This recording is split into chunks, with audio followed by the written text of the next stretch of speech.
Hello friends, आज मैं quadratic equation को कंटिन्यू कर रहा हूँ। जहाँ मैंने प्रीवियस क्लासेज में बताया था कि ये जनरल फॉर्म होता है ax² + bx + c = 0 quadratic equation का, where a is not equal to 0, जहाँ a की वैल्यू जो है 0 नहीं होती और a b c क्या होता है, रियल नंबर्स होता है। ठीक है, इससे x की वैल्यू जो है x is equal to -b plus minus (b² - 4ac upon 2a, ये हमने फार्मूला को डिराइव किया था। ठीक है, तो ये इससे x के कितने वैल्यूज आए थे, 2, जिसको हम एक को अल्फा से डिनोट किए थे, दूसरे को बीटा से।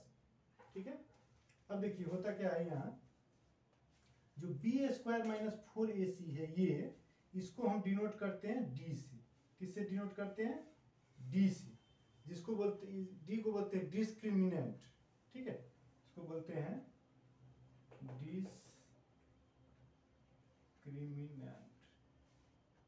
डिस्क्रिमिनेंट। ठीक है, हिंदी में बोलते हैं विवेचक या विविधकर, इसको बोलते हैं विवेचक या विविधकर। इंग्लिश में बोले तो डिस्क्रिमिनेंट। ठीक है, इसको डी से डिनोट करते हैं। इसको बोलते हैं (b² - 4ac। तो हमारा जो (b² - 4ac है, इसको हम d से डिनोट कर दिए। ठीक है, तो अब ध्यान से आप देखो तो ये फार्मूला जो है ये हो जाता है x is equal to -b plus minus (d upon 2a। अर्थात एक जो अल्फा की वैल्यू हम लेते हैं अल्फा, तो जो फर्स्ट हमारा रूट है अल्फा इज इक्वल टू हो जाएगा -b plus (d upon 2a, और बीटा की जो वैल्यू है ये हो जाएगी -b minus (d upon 2a, ये वैल्यू हो जाएगी। ठीक है, और लास्ट क्लास में मैंने ये भी बताया था alpha plus beta is equal to होता है -b/a, और alpha into beta is equal to होता है c/a। ठीक है, तब देखिए अब इस पे कैसे क्वेश्चंस बनते हैं। इस पे जो है क्वेश्चंस आपको ऐसे बनेंगे कि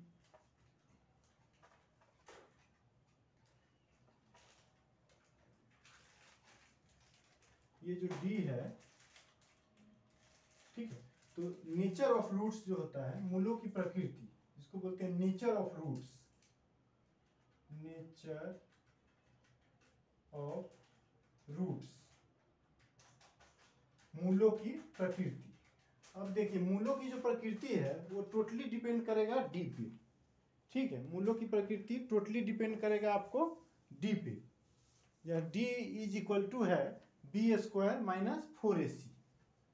तो देखिए अब यहाँ पे हमें ध्यान देना है, जैसे हम किसी भी संख्या का स्क्वायर रूट निकालते हैं। ठीक, जैसे मान लीजिए (4) है, इसका कितना वैल्यू आएगा, 2। ठीक है, (6) है। ठीक है, तो इसको अगर हम सॉल्व करेंगे, ठीक है, तो क्या होगा कि पॉइंट में वैल्यू जाएंगे 2 पॉइंट समथिंग, इसका वैल्यू आ जाएगा। ठीक, तो इसको पॉइंट के फॉर्म में लिखे या (6). ठीक, तो इसको अभी ऐसे ही रहने दो। ठीक, तो नेचर ऑफ रूट्स जो है वो डिपेंड करेगा डी पे। अब देखिए जैसे फर्स्ट में हम ले लेते हैं, जब डी, ठीक है, जब डी आपका क्या होगा, ये जो डी है डिस्क्रिमिनेंट है, इसकी जो वैल्यू है परफेक्ट स्क्वायर हो जाए। ठीक है, परफेक्ट स्क्वायर के फॉर्म में आ जाए, जैसे 4 है, 9 है, इस फॉर्म में आ जाए। तो यहाँ हम लोग लिखते हैं डी इज ग्रेटर देन 0। जैसे अभी इस फॉर्म में मैं बता रहा हूँ, डी क्या है, greater than 0। D is greater than 0 का मतलब हो गया कि डी 0 से बड़ा है। डी 0 से बड़ा मतलब पॉजिटिव है। ठीक है, 0 से बड़ा मीन्स क्या हुआ, पॉजिटिव है। तो डी पॉजिटिव है तो उसका स्क्वायर रूट निकलेगा, जैसे 4 है, 6 है, तो कुछ ना कुछ स्क्वायर रूट तो उसका आएगा, बट क्या होगा, रियल नंबर के फॉर्म में आएगा। तो when D is greater than 0 मतलब डी जब पॉजिटिव होगा, धनात्मक होगा, तो इसका जो रूट्स है वो क्या होगा, रियल होगा। Roots are roots are real and unequal, unequal. तो रूट्स क्या हो जाएगा, रियल होगा और अनइक्वल होगा, असमान होगा, वास्तविक होगा और असमान होगा। असमान इसलिए होगा कि यहाँ प्लस और यहाँ माइनस। तो ध्यान दीजिए b कॉमन है, b दोनों में है, 2a भी दोनों में है, माइनस b है, ये भी दोनों में, यहाँ प्लस है और यहाँ माइनस। अगर यहाँ वैल्यू जो है हम कुछ रखें तो क्या होगा, एक प्लस है एक माइनस है, दोनों वैल्यू डिफरेंट होंगे, इसीलिए अनइक्वल आ जाता है। ठीक है, अब सेकेंड में देखिए, सेकेंड में अगर मान लीजिए मैं ले लेता हूँ d इज इक्वल टू 0।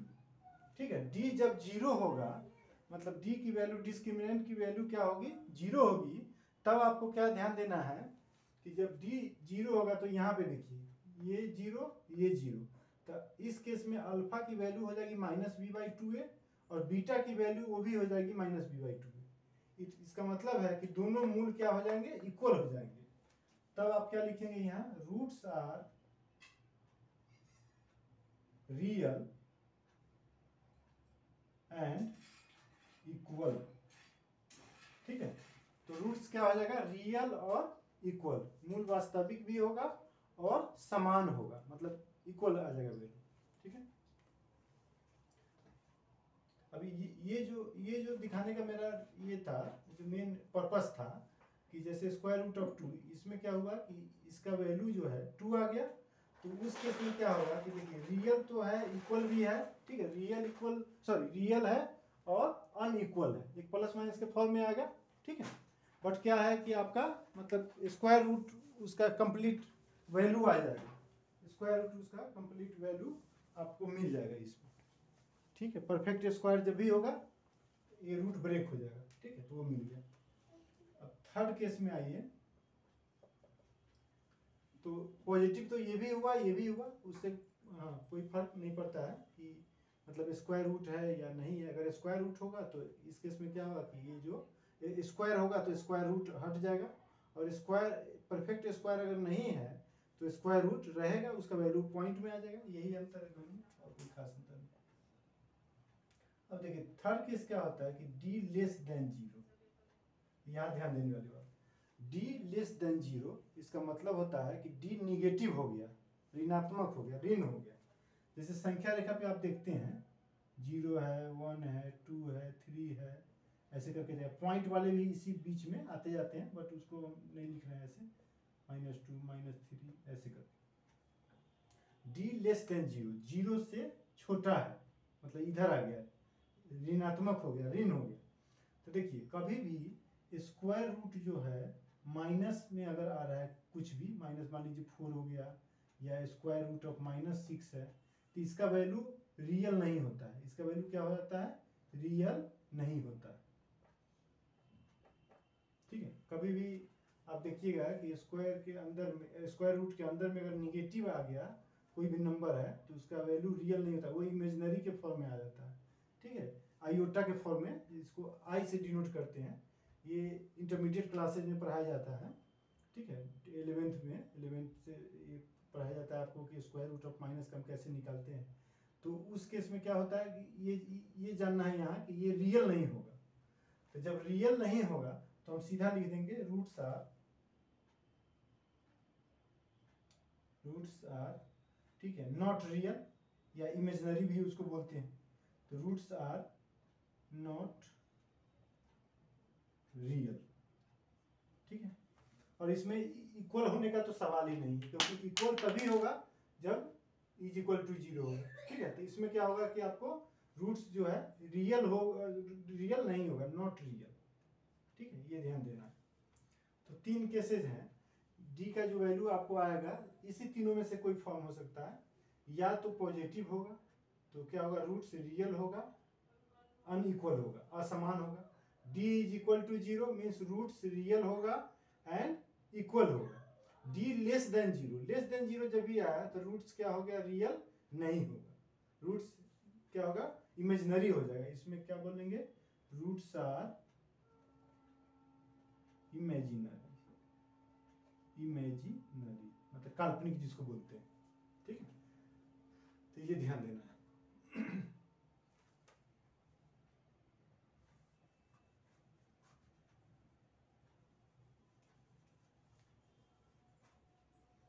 देखिए इससे इससे क्या हो जाता है, कैसे मतलब क्वेश्चंस भी आते हैं, इस पे क्वेश्चंस भी पूछ सकता है आपको इस पे कि जैसे कोई इक्वेशन दे दिया, ठीक है, उसमें ax square plus B X plus C इस फॉर्म में होगा, ठीक है, बट यहाँ पे कोई रियल नंबर की जगह कोई अल्फाबेट यूज कर दिया, ठीक है, एक रहने दिया, बोलेगा कि जब रूट्स इक्वल है तो उस अल्फाबेट का आपको वैल्यू निकालना है, ठीक है, उस एक्स के कोफिशिएंट का वैल्यू आपको निकालना है।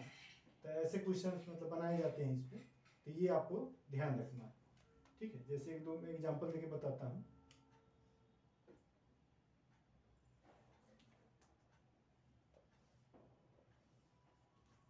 यहाँ पे मैं थोड़ा सा इसको बता रहा हूँ।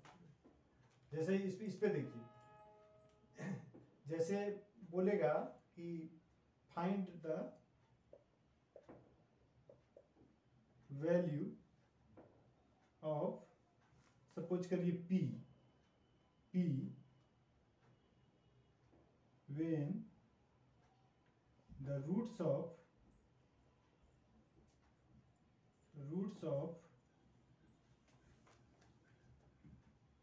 x स्क्वायर, ठीक है, ये भी लेते हैं, px square plus 2x minus 1 is equal to 0 are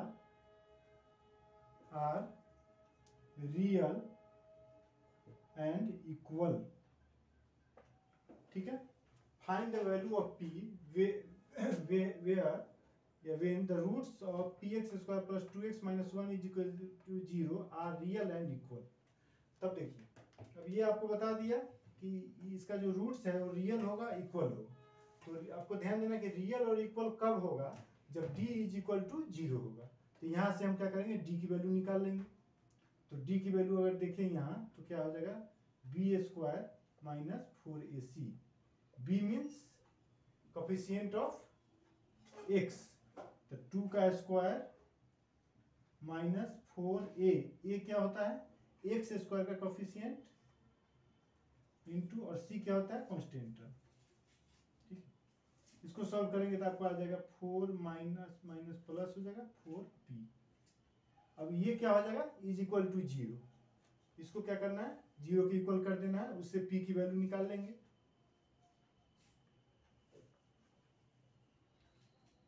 अब when roots are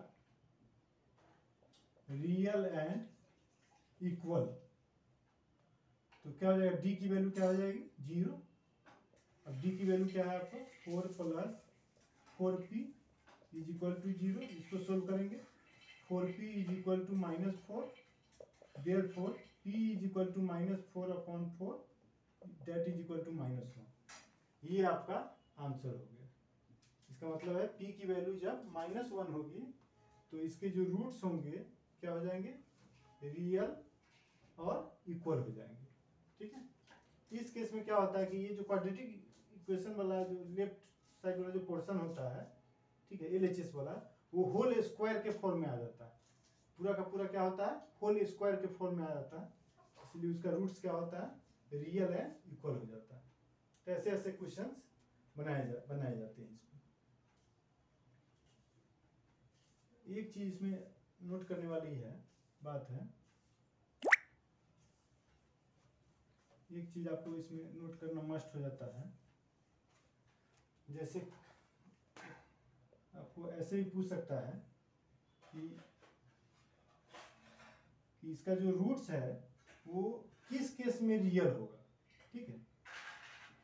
roots are real, ठीक है, किस केस में रूट्स क्या होगा, रियल होगा, ठीक। और यहाँ पे क्या है, अनइक्वल है, इक्वल है, कुछ नहीं लिखा। ये आपको लिया कि रूट्स जो है उसका मूल जो है वास्तविक कब होगा, ठीक है। तो आपको ध्यान देना है, देखिए रियल तो दोनों केसेज में है, ठीक है, इसमें अनइक्वल है, इसमें इक्वल है। ये क्लियर नहीं है कि अनइक्वल है, इक्वल है, ठीक है।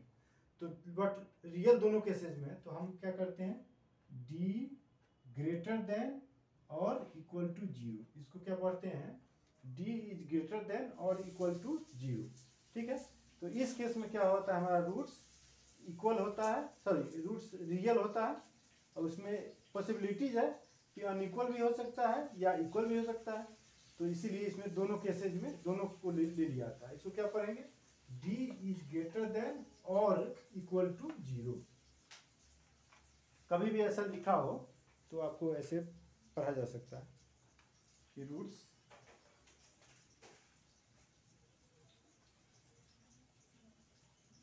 और क्वेश्चंस, जनरली क्वेश्चंस ऐसे बनाए जाते हैं कि बिना सॉल्व किए क्वाड्रेटिक इक्वेशन दे देगा, इस क्वाड्रेटिक इक्वेशन को बिना सॉल्व किए आप उसके रूट्स का नेचर बताइए कि वो रियल है, इक्वल है, ठीक है, रियल है, अनइक्वल है या रियल नहीं, ये ध्यान देना। तो ये आपको ध्यान देना है कि रूट्स का सारा का सारा उसका जो कोई भी नेचर है वो किस पे डिपेंड करता है, डिस्क्रिमिनेंट पे। डिस्क्रिमिनेंट अगर हम निकालेंगे उससे हमारा क्या होगा, नेचर पता चल जाएगा कि वो किस टाइप का रूट। सॉल्व करेंगे इक्वेशन को तब तो पता चलेगा ही, बट बिना सॉल्व किए हम उसके डी से हम बता सकते हैं कि उसका नेचर कैसा है, रूट्स का नेचर कैसा है। जैसे एक छोटा सा क्वेश्चन हम लिखते हैं यहाँ, जैसे देखिए x² minus 5x plus 6 is equal to 0। ये हमारा मान लीजिए क्वाड्रेटिक इक्वेशन है, ठीक। और इस क्वाड्रेटिक इक्वेशन में बोल रहा है कि बिना सॉल्व किए, बिना इसको सॉल्व किए आप बताइए कि इसके नेचर ऑफ रूट्स, इसके मूलों की प्रकृति कैसी है, ठीक है। तो जैसे यहाँ पे हम d निकालते हैं तो d क्या हो जाएगा, b² minus 4ac। b means एक कोफिशिएंट ऑफ x का कोफिशिएंट क्या है, -5। यहाँ ध्यान देना है, साइन के साथ पढ़ेंगे हम लोग, ठीक है। जैसे x का कोफिशिएंट अगर प्लस होता तब तो 5 लिख देते, बट यहाँ क्या है, माइनस है तो -5 लिखेंगे। -4ac, a coefficient of x² 1, c 6, 25 minus 24 that is equal to 1। अब देखिए 1 आया, 1 क्या है, पॉजिटिव है, निगेटिव है, 0 है, तो 1 पॉजिटिव है तो यहाँ लिखेंगे d ग्रेटर देन 0। d क्या है, पॉजिटिव है, तो पॉजिटिव है इसका मतलब क्या है, रूट्स क्या है, रियल है और अनइक्वल, वास्तविक है और असमान है। और इसको सॉल्व भी करेंगे तो आपको अल्फा बीटा जो दो वैल्यूज है वो आएगा 2, 3। 2 एक वैल्यू आएगी 2, दूसरी वैल्यू सेकेंड वैल्यू 3। तो 2 और 3 क्या है, रियल है, ठीक है, बट क्या है, इक्वल तो नहीं, अनइक्वल है। तो ये हो गया। तो इसको हम क्या करते हैं, अगर सॉल्व करते हैं इस इक्वेशन को तब पता चलता है कि इसका रूट्स कैसा है। अब बिना सॉल्व किए हम सिर्फ